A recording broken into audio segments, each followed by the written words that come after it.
possible. And the crowd absolutely love it.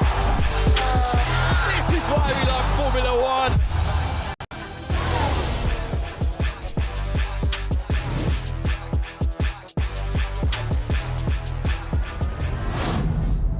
With a mega move on the opening lap, Oscar Piastri has picked up his 6th race win of the season and opened up the advantage to his teammate to 16 points with 1 race remaining before the summer break. Thank goodness we got a race in here in Belgium, and what a race it was at that. Let's get straight to it though here in the paddock, because we have Laurent Mekies standing by alongside us, Jolyon Palmer and Alex Brundle too. Laurent, Max, P4 today, and for Yuki Tsunoda, just tumbling out the points. We'll start with Max Verstappen and that battle with Charles Leclerc. Yeah, I think Max would probably have enough of Charles' gearbox so. tonight. I think he spent every single laps in Charles' gearbox. It's part of the game. You know, we didn't get much wet running, and obviously we did make quite aggressive choices with the car to try to be in a good place for the heavy rain that somehow came earlier today. But it's part of the game. Then after on the dry, I think Max has tried everything to go around Charles, but I don't think there have been very many overtaking on the dry this afternoon. So it was really tough, especially with the car in that configuration. So it's part of the game. We start 4th, finish 4th. Still a few points and probably still some work to do to close the gap to McLaren here. Laurent, in terms of the car, if you had a crystal ball and you'd known the conditions today, how much was on the table with a compromise for wet conditions when actually the majority of the race was dry? You know, for sure you pay something. There is no questions. You probably pay a little bit in qualifying. You pay a little bit in the race today. So it's all very fine margin, no, between starting in front of Charles, starting behind Charles. But you know, it's the same hindsight for everyone. So it's part of the game. I think they push each other very hard. You know, Charles has beaten us for 0.003 of a second yesterday, and we had to watch his gearbox today. So it's the way it is. I guess really at a race like that, where it's one stop, you stopped on the same lap as Charles. There's really nothing more you can do as a strategist or as strategy team to get your driver ahead. But how have you found it as just race 1 in Red Bull? Well, you've obviously been looking and trying to understand how this team have been working for a while, and now you come in with new ideas. How different is it? No, look, it's been great to be in the team at the racetrack. You know, it's something to be with the team at the factory, and it's been incredible to start to meet the people in the last 2 weeks. It's something different to be with the team at the racetrack. You know, it's a great feeling. It's an incredible fighting spirit that you see in every angle of Milton Keynes at the factory and of every angle in the garage. So you know, honored and privileged. You know, everybody wants to come back to the fight for the wins in every possible situation, and then we know we have work to do, but the group is tight and is pushing forward.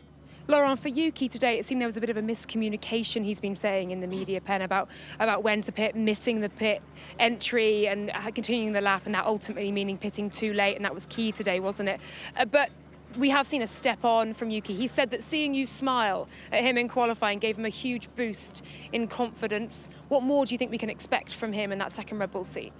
Well, at first you are right. You know, we called him too late today, and that cost him position. So you know, sorry to him for that, because he was doing a good race until now. The crew was ready. We simply called him too late. So we'll certainly do better next time there.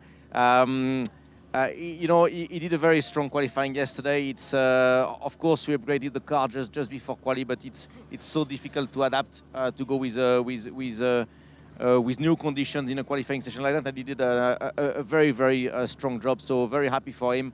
And I think today he had the right pace as well, and he was certainly up for some good points.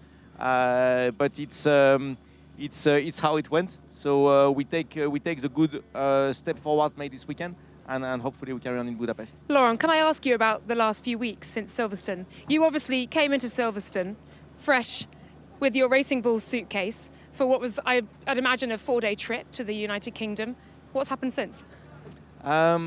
Pretty much. I stayed in the UK, so I didn't really make it to the flight back to Italy. So I stayed in the UK ever since, and it's been these 2 incredible weeks to try to get to know the team. But yeah, as you said, it came out of the blue, so I still have my Racing Bulls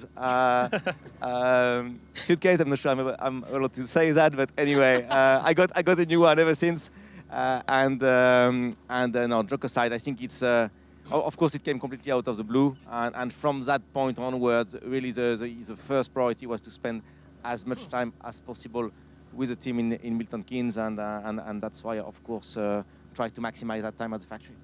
You talk about the upgrade in mid-weekend for Yuki. Obviously led to a great qualifying performance for him, his best of the year. Was it a conscious decision to try and support him on that side of the garage when you came into the team and give him confidence in the way that he's described that you have? No, it's nothing to do with me coming to the team. It's every team is pushing with how late you can push your latest specifications, and we got enough parts to put on Yuki's cars in that windows in the middle of the weekend. It's not a clear cut whether you want to change the car at that moment, because it's trade-off between the performance you put on the car and the difficulty for the drivers to adapt. But as we said, Yuki did a great job. The crew did a great job to manage to fit the new parts in between the sprint and the main quali, and Yuki did a superb job with it. Laurent, thank you so much. You have got lots of media to speak to now. A man in demand. Right. Well done for your opening weekend. Thanks so much for joining us. Jolien, Alex, hello. We haven't said hello yet either. Well, an interesting race. Jolien, well done holding the fort. A 90-minute fill with some hits in the rain from Brundle there. Occasionally rocked up to talk about the weather, didn't we? Were you ever in the rain, or were you just back in as soon as it did come down? I stood out the whole time in the rain. You just didn't see me. When we did come out, the sun also shone. Umbrellas were down. That was the moment. We captured it. We got it for you. Should have come out earlier. Oh, maybe it was us. But no, seriously, Oscar Piastri. We'll start there. His 6th win, 16 points now, the lead for the McLaren driver. He leads the world standings over his teammate Lando Norris, and he did so with that move after the safety car restart. Just explain what's going on here for Lando Norris and what's going on for Oscar Piastri in terms of that restart and then the power deployment through Eau Rouge. Well, Eau Rouge is just such a sketchy corner in these conditions. So even speaking to Oscar there, he's saying, I put in as much throttle as I dared, but it's just risk. No driver has come through in those conditions, and it's such a rewarding corner if you get it right. And so, Oscar knows this is his chance. This is as close as he's going to get to try and win the race. And Lando was already a little bit slow off La Source, was struggling for grip. I even think the radio messages under the safety car, where he wanted a few more laps under safety car to try and get a feel for it. To me, it smacked of a driver that was missing a bit of confidence in those conditions. And I think that's what we saw on the first lap. Oscar was more confident. He had the grip fundamentally as well. He just buried his foot through Eau Rouge, and it won him the race. Yeah, it did. That ultimately was the move. Before we get on to what else happened in the race, let's take a look back at the race highlights. Our season continues. Of a day of high drama and a historic venue. Let's go racing! Norris leads the field back at Spa. Who's got the bravery through Eau Rouge on lap 1? Lando had a bit of a trying to get on the gas. Look at how close Oscar Piastri is to his teammate, hurrying him through. He's going to have an immediate opportunity. The 2 contenders for the title. Oscar Piastri on the attack to the race lead. This is Lewis Hamilton trying to unleash some Spa magic once again, and that's a confident move for Hamilton as Antonelli goes wide in the background. You don't see many moves into Stabilo. There's another one for Lewis Hamilton. Piastri pits. He wants the slick tyre immediately. What about a hard tyre? We can try and go to the end. I need an answer quick. Hard tyre, try and go to the end is the aim. And Oscar, it's your call really on whether we consider a pit stop. I think it will be tough to get to the end. Who on corner? Lando Norris backed out of it, cost him a second. Yeah, well, he did the right thing there, just to bail out. That's how hard Lando Norris is pushing. Yeah, they're still glued together. And now Hülkenberg will pull out of the slipstream and takes the place. Into Les Combes. Kimi Antonelli trying to go around the outside, but Ocon saw it coming, positions the car well, and Ocon gets him back. He retake into the first turn, and that could be the moment. Grand Prix is decided. Lando Norris sees the gap move back up to 4 seconds. Oscar Piastri wins the Belgian Grand Prix, win number 6 of the season and championship lead extended. And he punches the air. He took those degrading medium tyres to the end. Nicely done. Nicely done. Yes, at one point he said, I don't think these tyres will make it to the end against his teammate who was on that hard tyre. Ultimately, though, they did. Now, Tom Deacon, who was a very busy man in the Verstappen grandstand before the race, has made it down to the grid for a bit of a fan invasion. I think he's with some Oscar fans. Yes, I was very busy in the Max Verstappen grandstand, but these fans have stayed to the end. The fan invasion is happening, and these fans have travelled all the way from Australia, honestly. Tell me about your F1 experience. It's been fantastic. It's always been a bucket list. Spa-Francorchamps. It's my 17th Grand Prix internationally, first Australian win. Yes. That is awesome to hear. So amazing to have the Australian fans. Everyone bringing their fans, making it very colourful around here. Everyone had a good time? You had a good time? They've had a good time. What is amazing, though, I'm going to move past you, just these signs. I promised my girlfriend a spa weekend. These guys have travelled from Spain. Is that right? You travelled from Spain? Yeah, we get to see the Spanish drivers. It wasn't the best race, but it's an amazing track. Well, I like to hear that because we're all fans of the sport regardless, but Alex Albon did amazingly. And we've got Mexican fans over here. Oh, you never know. We could have a Mexican driver back next year. Are you happy? Lando finishing second. Well, Oscar's great as well. So yeah, McLaren on top. McLaren on top. The fans are amazing here. They're sticking around for a party atmosphere, and they're loving it. I might stay here till Hungary next weekend. Back to you guys. That's it. Tom Deacon isn't getting the flight home. He's just going to party with Max Verstappen fans and find his way to Hungary next weekend. I love it. Tom has been so busy in the grandstand, very much part of all the atmosphere. Brilliant to see. The fans loving it out there on the grid as well. Let's get into the battle, though, between Lando Norris and Oscar Piastri. I say battle. It was a sort of 8-second distance. But could Lando have closed that gap without some of the little errors we saw? And also the pit stop for Lando was slow onto the hard tyre as well. So there was a second there, another second on the outside of Pouin. So when he looks back and collects all of those seconds together, remembering, of course, that when you get within a second of the car ahead, DRS was enabled, and that helps you to potentially make the overtake. I actually think it was on the table for Lando. But what Piastri did so brilliantly is have enough pace while managing that medium tyre to the end of the race to force Lando to push. And those errors, you know, they look like unforced errors as he's driving around the racetrack trying to catch him. But he has to have that amount of pace if he's going to make it to the rear of Piastri, who's making it to the end. The hard tyre wasn't great either. I mean, it was a different choice, but it was a choice that no one else took. And even those that made a pit stop, I mean, Hadjar chucked on a hard just to try and get to the end, but everyone else went medium, because it was the faster tyre. So for a chunk of it, Oscar was in command, and it was only towards the end when his tyres started falling away, all right, that it started to go maybe towards Lando. But yeah, I mean, you could say that the chance was there, but I think Oscar fundamentally held onto the tyres. So maybe with the pit stop, maybe with the mistakes, it would have been really close. I would have loved to see it. But I think Oscar probably was going to hold on anyway. I was watching him throughout that stint. There was a lot of management going on. Realistically, though, it was one at the start, because Oscar taking that lap 13 pit stop also pushed Lando fully out of the window. When you look at the other drivers who pitted late, no one's in contention. You know, it was a really late stop for Lando, which is where the deficit came from, essentially. So given the position he was in, right, he's lost the lead, and therefore with Piastri getting the first pit stop call as the leading car, pits on lap 13, lap 12 is really the lap to pit on, as we saw from Lewis Hamilton, and for a moment Nico Hülkenberg as well. What else could Lando have done but put that hard tyre on and roll the dice and give it a go? I kind of like the call from them, really. No, I like it. I think the team did a good job. I think the communication was really clear. I think Lando made the right choice. Here's the pit stop. It's not good. That left front is a good couple of seconds that he lost there. And so that immediately builds the gap towards 8 seconds by the time he's got temperature into the tyres, which is all part of putting on the slicks later. So, I mean, I think the team did okay. They could have, I mean, in theory, pitted one lap early where Hamilton pitted, but you're never going to do that from first and second. There's a risk that you don't need to take. So they did the obvious thing. I think the Lando side did the correct thing by putting on the hards to give them a chance to do something different.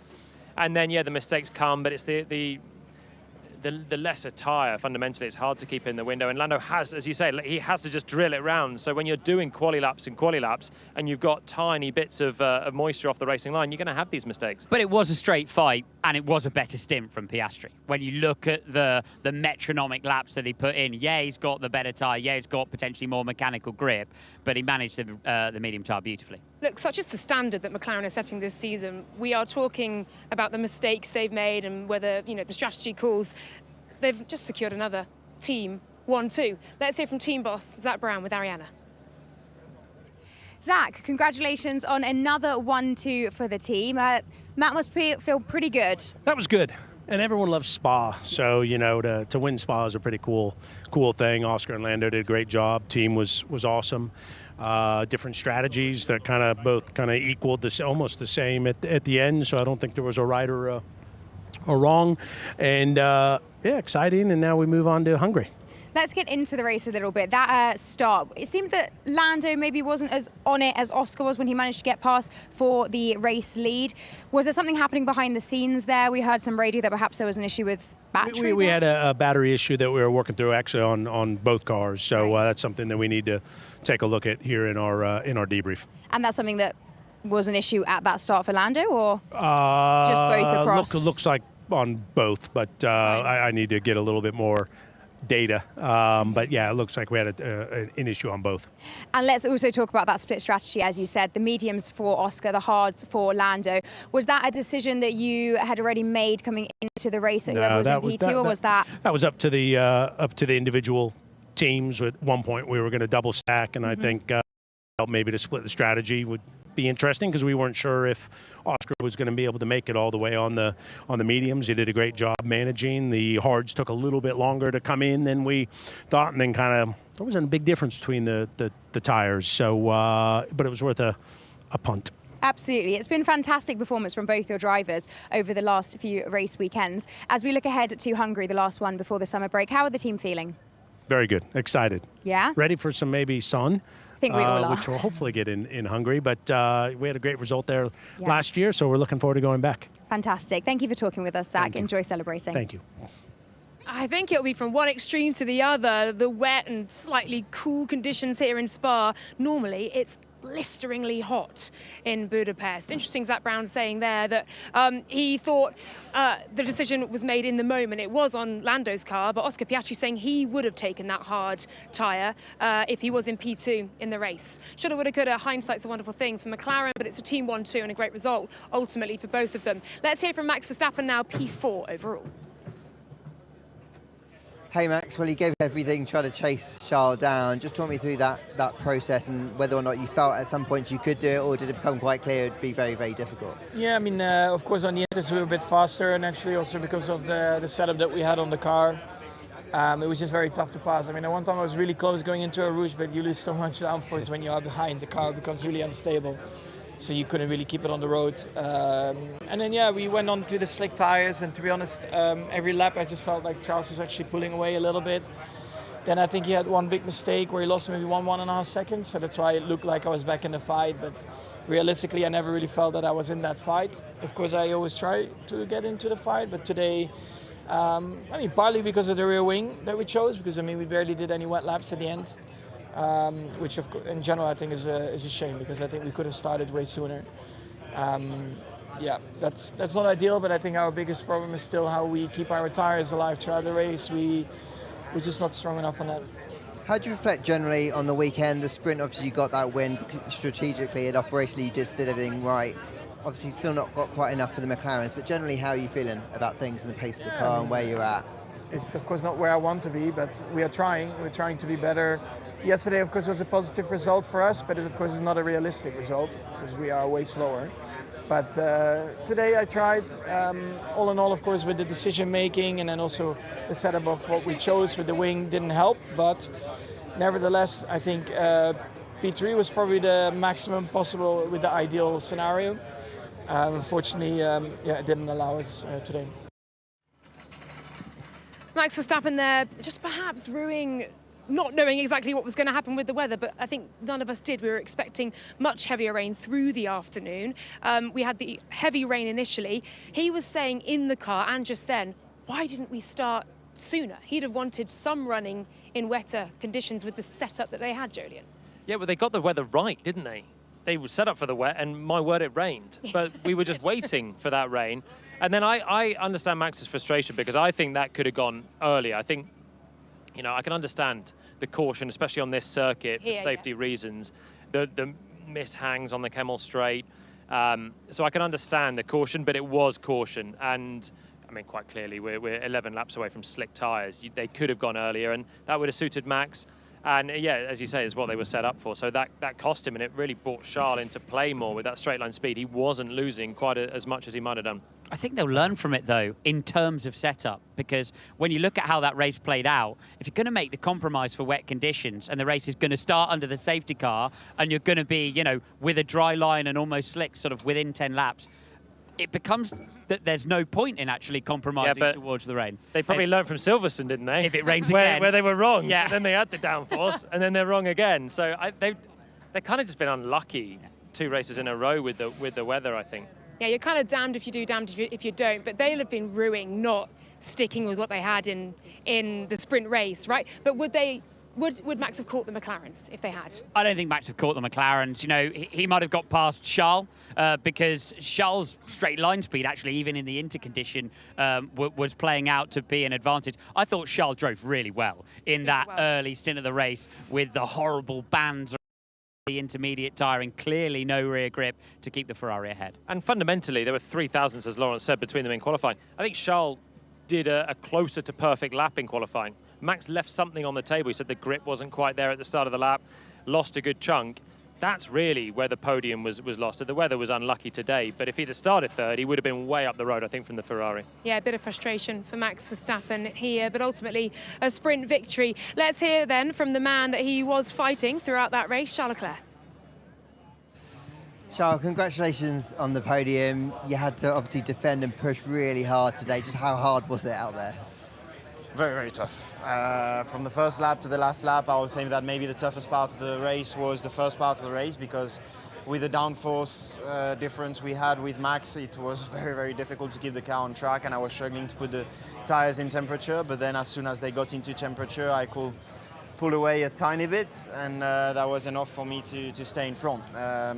But yeah, that wasn't it, because then we went on the dry tires and he was still there. So it was an interesting race. I know that you've obviously got the deficit to the McLarens up front, but can you take a lot of positive in the fact that you're at least maximising what you can, and it's still a strong result considering where the car is? Definitely. I think we should be proud of what we have done this weekend. With the upgrades this weekend, the team has gave us some confidence inside the car, at least on my side, and I'm happy with it. So it's a small step in the right direction. Many more steps needs to be done, but we are working in the right direction. I think it's been an excellent weekend for Charles Leclerc, as he's just said. Then you feel that he's fully maximised what he can from today. I mean, yes, in SQ2 he said that is the no, it was in Q2. Sorry, he said that's the maximum I can get from the car. In Q3, he went 1 place higher up. Now he's finished on the podium. The defence against a charging Max Verstappen was mighty, wasn't it? Could he have done any more this weekend? The defence was great, and I don't think he could have done any more. They weren't going to catch. They weren't going to catch the McLarens. He actually had a car that wasn't really optimised for that phase of the race. But Ferrari, as it turned out, made the right decision, and Leclerc picks up a podium as a result. I said to him after the race there, I said, "Oh, that must be really mentally tiring having Max." He said, "Yeah," and physically. I think it's easy to underestimate. You know, the skill of having to do that lap on lap with someone as good as Max behind as well, who's ready to pounce on any mistake there.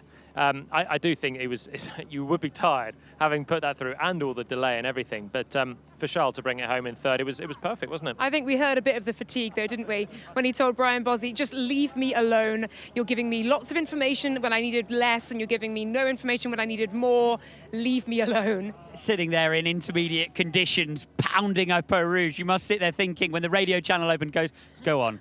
Tell me what I really need to know at this moment as I try to keep the Ferrari What's on the it like in the cockpit then, in those moments when an engineer is trying to help and give you that information that you need and you're thinking, just leave me alone? Well, your stress is just through the roof. You're trying to fight for a podium. They've been nowhere near it this weekend, and that's why I think what he's done has been exceptional to get there. But you've got Max behind, and I can't tell you the stress of having someone like that behind as well, and for a podium. And just anything that someone says, there's not perfectly what you want to hear. It becomes annoying. You just like, leave me alone, in the classic words of Kimi Räikkönen. So we were due a bit of Charles Leclerc, Brian Bozzi back and forth. The airwaves have been quiet for a little bit. I've been looking forward to that, and it's not happened. So I'm glad it came back. We today. didn't get a must be the water, given the amount of water we've seen fall from the sky today, at least. Yeah, well, there was plenty of it, wasn't there? There was definitely plenty of it. I tell you what, though, other side of the garage, and boy, did he need it. Lewis Hamilton had a mega drive. Your driver of the day, let's hear from him. Hey Lewis, well I asked you about if there'd be some Lewis magic today, and I felt we got that today. There were some really cool moves early doors. You must have had a lot of fun out there. Thank you. Yeah, no, I definitely did. I mean, I always enjoy those sorts of conditions. It was massively tricky being that far back, in conditions where at the beginning it was really not that easy to see, but and then we had the rolling start, which I don't think they needed to do a rolling start. So and I don't really know why they did that one, but because it had dried up quite a lot and the spray wasn't that bad. So, but anyways, I'm happy to have come from all the way back there, recovered and got into the points. Not the result that I want this weekend, and definitely a weekend to forget. But positives to take from the car today. The team did a great job, as they always do throughout the weekend, and they did a great job within strategy today. So big thanks to them. And I'll try and do a better job for them next week. On those positives, we talked a bit about the brakes recently. Do they feel a bit better today? Do you feel like on yeah, that we got the settings better, and definitely, as you could see, I was feeling more and more confident bit by bit with more experience on it. So yeah, P1, practice one, and straight into qualifying with these new brakes definitely caught me out, and yeah, definitely will learn from that. Thanks. Great to see a little smile there on Lewis Hamilton's face after what's been a really difficult weekend. He was brutal with himself yesterday, saying 2 Q1 exits are absolutely unacceptable. I think he's done a little bit of retribution then in that race. One of the very first to pit, to get out there on the slick tyre and get it going. He was saying there he wanted a standing start as well. Talk about a driver who aced the day. And I think the impressive thing actually about Hamilton's race is he was 13th from the rear of the field before anyone pitted. I mean, he's got out there and made the slick tyre work, which benefited everybody who came in earlier. But, you know, it really was a masterclass of finding grip. There was one down the inside of Stavlo, wasn't there, that I really enjoyed out of the Fagnes chicane from Hamilton. But he made his way all the way from what would have been a pit lane start, of course, up to from a rolling start up to P13. Just by far the best we've seen from him in wet conditions as well, because he hasn't loved this car in the wet. That was the nice one, wasn't it? That's on Gasly. Gasly's no slouch, but Lewis was quick, kept the tyres in, made the right decision to pit here, end of lap 11, and was the first driver to do that, using that experience and then the skill to back it up. Well, that's the reward of pitting early, because he's then had the confidence, he's flat out through Eau Rouge, he's got the tyres up to temp, and he just blasts past Liam Lawson and drops him. Yeah, I mean, they get the strategy absolutely right, but he's done so much damage in that wet condition, and as he says, he loves that condition, but he wasn't loving it in the early laps of Silverstone. So no, and we were questioning why that Ferrari isn't very comfortable to drive in the wet. They've obviously got the rear suspension upgrade here. Does that play any part in it? But Lewis hasn't seemed particularly comfortable in that car up until the race. Well, they took him out of parc fermé, didn't they? So he started from the pit lane, and they could make some changes. I don't think they would have massively compromised too much for the rain, because he was actually going quite nicely in the dry. But of course, it was drier than anyone expected it to be by the end. He said he thought it could have been a standing start. Probably could have been as well, really, which might have helped some others out. But you got to look at Charles Leclerc at the front. I mean, Lewis has carved through, a couple of Alpines, a Sauber. It's nice, I like it, it's fighting, but when he's up against who he wants to be up against, the McLaren's Max, then probably it will be a fairer comparison there, and that's what Charles had, obviously on the lower downforce. But I like it. I think his confidence will be growing, And it's just good for him at the end of a weekend like this to think, yes, much better form, finding the grip. That's what Lewis Hamilton has been amazing at his entire career. And he had it again today. And we'll see if the upgrades that Ferrari have brought will begin to pay dividend heading into next weekend and, of course, after the summer break as well. One man who got a very good look at Lewis Hamilton throughout the entirety of that race was Alex Albon. Lewis Hamilton all over the back of him. Let's hear it from the Williams driver. Hey Alex, well congratulations on a very chunky point score. I thought at points of the race I wasn't sure if the tyres were going to hold on. Just talking me through how you're feeling right now. Yeah, very happy. Not easy to hold off Lewis, and he gave me a lot of pressure for a long part of the race. In some ways a bit annoyed to have given a position up to George, but to be honest with you, I think we struggled a little bit more in the wet than we do in the dry. Once we put the dry tyres on, we were okay, and I'm happy. I think we're finished 12 seconds or so in front of the next midfield car, which is a good statement of intent from us, and it shows that our package was working well this weekend. So yeah, very happy. And how encouraging is it you've had another strong result 2 weeks into the bounce, where you obviously had that bad run, but also there are problems, aren't there? There are issues that keep popping up. So yes. This is encouraging. It is. It shows, I think, realistically, if we would have finished almost every race, we would have scored points in every race, and that's a really good trait to have. It means the DNA of the car is consistent, and we're not peaking. I think we're the most consistent midfield team, and we can go to every weekend knowing that we can score points as long as we finish the race. So we seem to have got a good containment for the moment with the issues that we had before, and now we can get back to scoring some good points. Great stuff. Thanks. Back to scoring points. Alex Albon has done just that for Williams this weekend. How vital will those points be in the battle for P5 come the end of the season, with Sauber having a really, really good run? Bortoleto, of course, picking up a point for Sauber, but Nico Hülkenberg on the two-stop falling out of that top 10. Another driver to two-stop was Albon's teammate Carlos Sainz. The two-stop not the one today, not working out, but for Sainz, when you compare the pace of Albon, it's a peculiar one where his race came apart, Alex. Well, he's forced to two-stop, isn't he? Because he's hits that sort of midfield battle and he's not making any progress. So they have to then do something with Sainz to try to generate some sort of opportunity. The two-stop didn't work for him, didn't work for Hülkenberg, didn't really work for anyone. But, you know, it's tricky when you don't have the grid position to start from. You know, you're working through the spray in those early laps. You've got to try and make progress. Yes, drivers like Lewis Hamilton did it, but he had the car underneath him. It wasn't happening for Sainz, and then, of course, the bad strategy compounds it. It's kind of easy to forget he was in the race, really. Started from the pit lane and just never had the positions, and then, yeah, just got rid of the tyres quickly. But Albon I was really impressed with, because he actually was still there with George Russell towards the end. He was still there with Lewis Hamilton. So this was a guy that qualified 5th, was delighted to be there. But this was way better for Williams and closer to what they did in Miami, really. I know it wasn't the best weekend, certainly not for Lewis. He had good pace today. And for Mercedes, struggling on pace a lot. But at least Albon's there. And that's a really important point for Williams as well.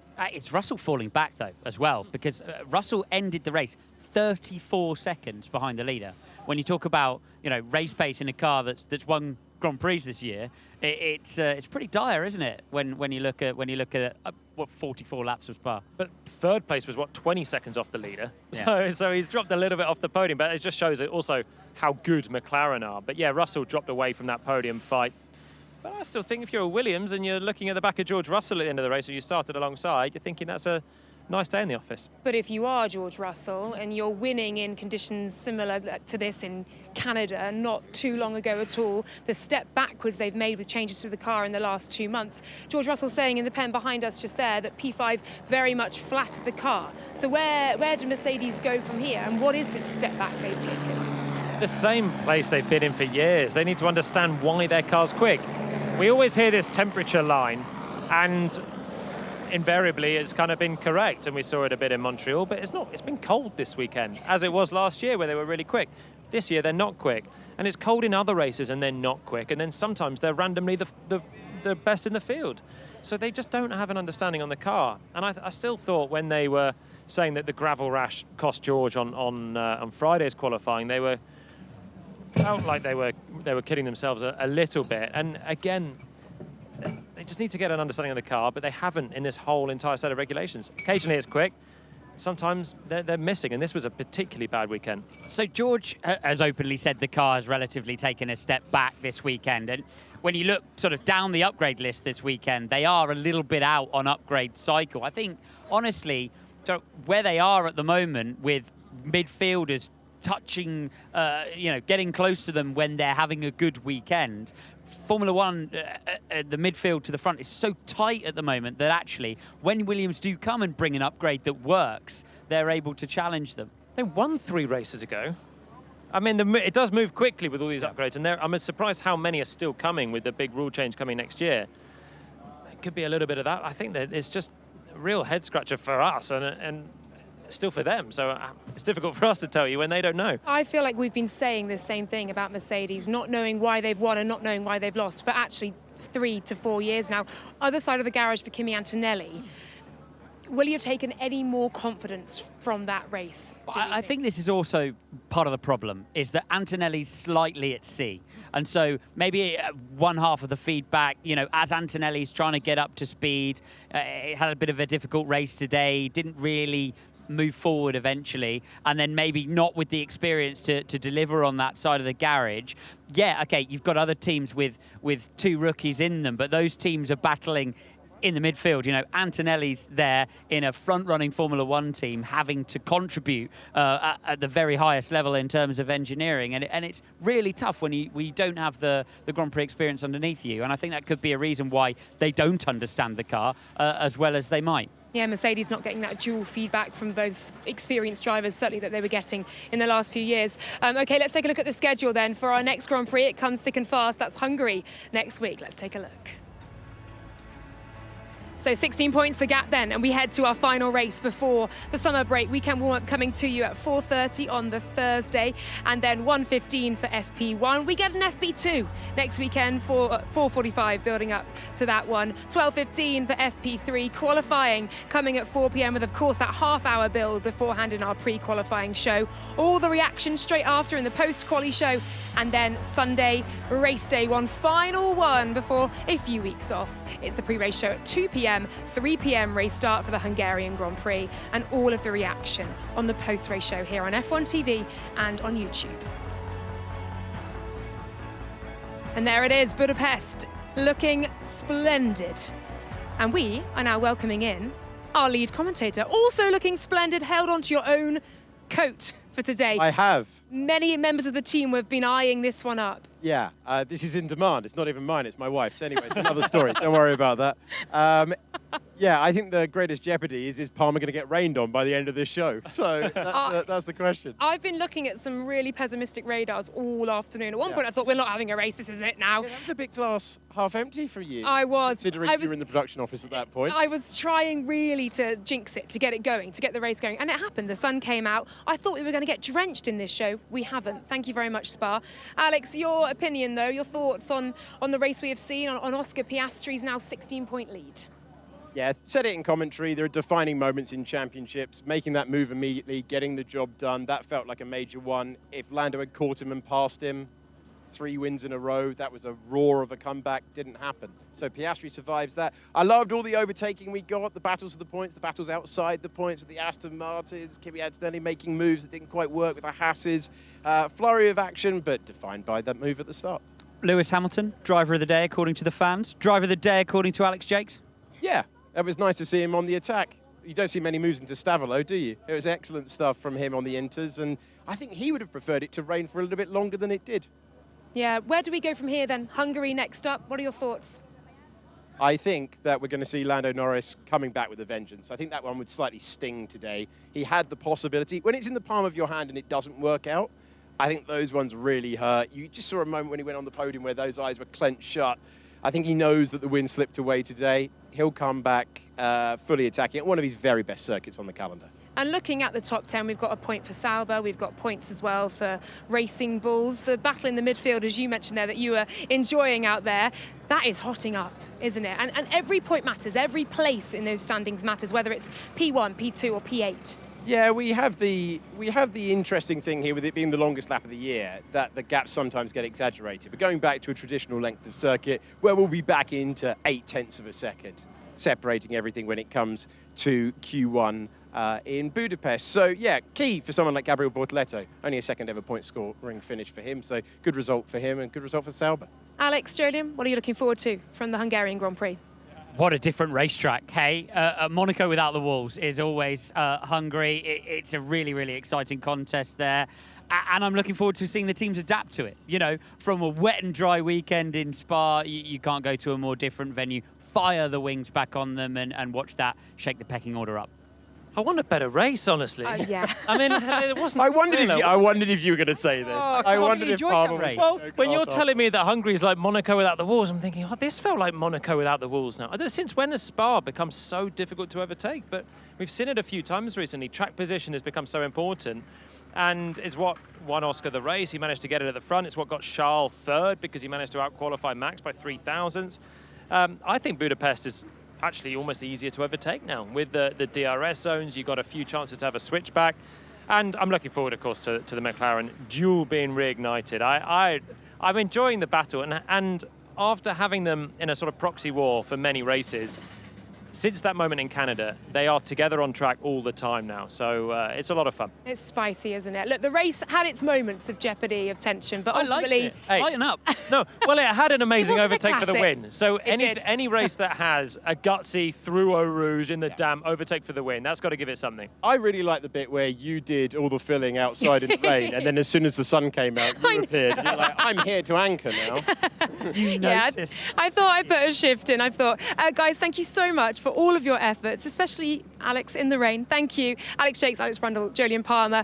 Thanks to Lawrence Barretto, Ariana Bravo for asking all the questions. And could someone please go and find Tom Deacon? Because he's been with the fans all day. We have no idea where he is. He's probably got a flight to catch, and he may be staying now in Belgium or the Netherlands for life. Thanks to all of you guys for watching as well. Big thanks to the crew here and at Biggin Hill for all of their efforts in bringing you the Belgian Grand Prix. Congratulations to Oscar Piastri and McLaren. A team 1-2, a 16-point lead in the championship, and the battle will rumble on till the Hungarian Grand Prix. We'll see you then. Next time in Formula One. This is the Hungarian Grand Prix. Piastri takes the lead of the race. He locks up and he makes contact with his old rival. We'd like to re-establish the order.